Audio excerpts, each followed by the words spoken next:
now it brings us to Sastra Yonidvat's Bhagavatam verse that we just learned. So we'll go over it quickly, and then I want to do a quick dive into the history of the Nagas in relation to mankind, which is quite interesting. Actually, people have been asking me this for a few weeks, and I never got the time to do it. So I thought, okay, it can fit into the Vedanta study anyhow, because this verse is being spoken by the wives of Kaliya, the Naga Kanyas, actually the Naga princesses, and they're a very interesting history.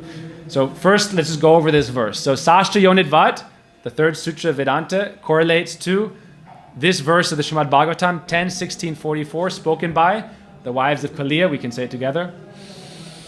Nama pramana mulaye kavaye sastra yonaye pavrittaya nivrittaya nigamaya namo namaha.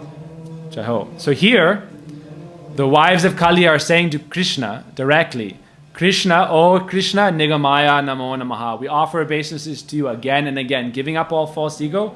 We accept you as the source of all divine knowledge. Nigamaya namo namaha. Krishna is the source of all the Vedas. That's another praman showing that Krishna is the ultimate Parabrahman. Because they start saying, Nama pramana mulaya. I offer pranam to you who are pramana mulaya, the root of all kinds of evidence.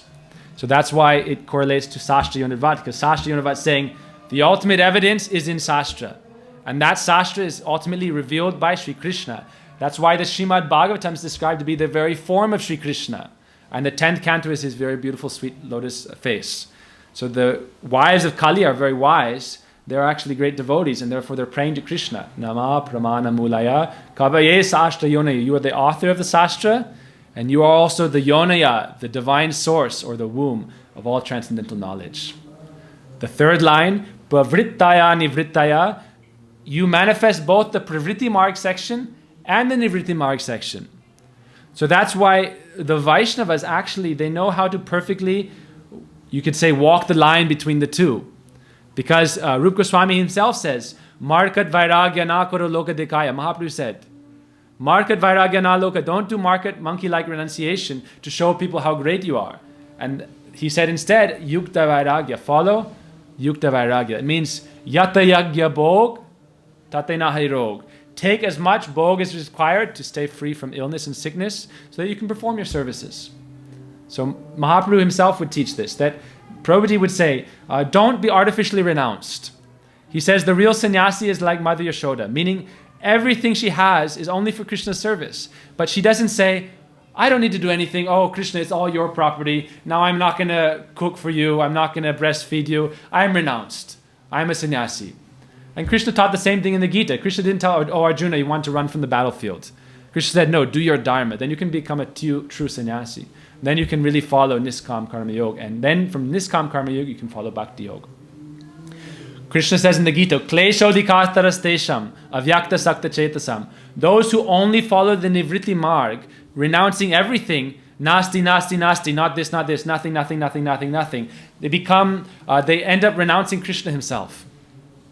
Therefore, our Gaudiya line is not renouncing, but it is, Swami Prabhupada would say, some person asked him once, one of his disciples, oh Prabhupada, how will I renounce? I'm so lusty, this and that. Prabhupada said, who are you to renounce? This is your property. This whole universe is yours. Haven't you read my books? Ishopanishad verse 1, Isha Vasyam Idam Sarvam. Everything is God's property. Renounce the false ego that I am the controller and I am the doer. Instead, surrender to me. Sarva Dharman Prityaja. So that's the Gaudiya line, that we are not artificially renouncing what is not ours to renounce. And we are not trying to enjoy the objects of this world for our own satisfaction.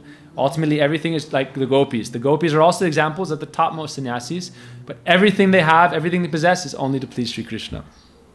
So, pravrittaya, nivrittaya, namo nigamaya, nigamaya, namo namaha. They offer pranam to Sri Krishna. And that's why Jaimini also was a great devotee of the Lord. But in his role, he was playing the role of the Purva Paksha. Just like Arjuna, he was self-realized, but he was showing that he is under illusion. So it's described, actually, Jaimini was also a great devotee, even though he played the role of the atheist, who just said, work as much as you can to enjoy in this world and advance yourself materially speaking. Also, he was a devotee. So the wives of Kaliya in this way pray to Sri Krishna.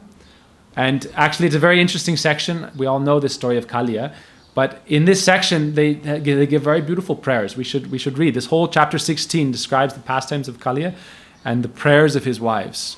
And they're very beautiful prayers. They say, oh, Goddess Lakshmi herself desired to have Krishna, to dance with Krishna in the rasa dance, but was not able to. And yet Krishna has performed the rasa dance on the hoods of Kaliya to attract the gopis and enhance their purvarag, their attraction for Krishna before meeting. So how fortunate is that Kaliya that Krishna danced on his hoods in such an attractive way, not only attracting the whole world, but attracting the gopis, his beloveds, who were watching from the banks. All the other Brijabasis were feeling fear, seeing Krishna dancing on the hoods of Kaliya, thinking Kaliya would fight him and harm him. But the gopis were feeling the fire of Viraha Agni, separation, but also the fire of divine jealousy. Oh, look at Kaliya. He's able to kiss Krishna all over his body with hundreds of mouths. We only have one mouth, and yet we're not able to be with Krishna and embrace and kiss him. But look at this Kaliya. So the wives of Kaliya said to Krishna, you should actually, we want to know from you, who are the source of all scripture and the source of the knowledge, what has Kaliya done that has made him so fortunate?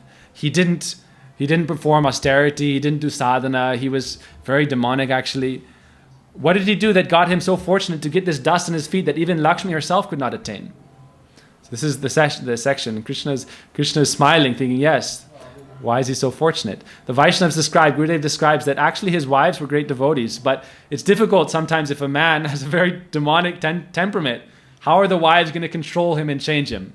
You can't just tell him, right? It's not so easy. So the wives, very trickily, when they would go out in Braj, Gurudev would describe, they would collect dust from the Brijabasi's lotus feet, Brajaraj. And this dust is the most powerful thing. That there's a verse by Prahlad Maharaj that says, not by any amount of your own endeavor or by advice of others will you be able to change your materialistic nature. Those who are blind men following other blind men into a ditch of material civilization, they will never be able to change Nate vidu svargatim hi Vishnu. That they are turned away and antagonistic to Lord Vishnu, like Kaliya. How will they change?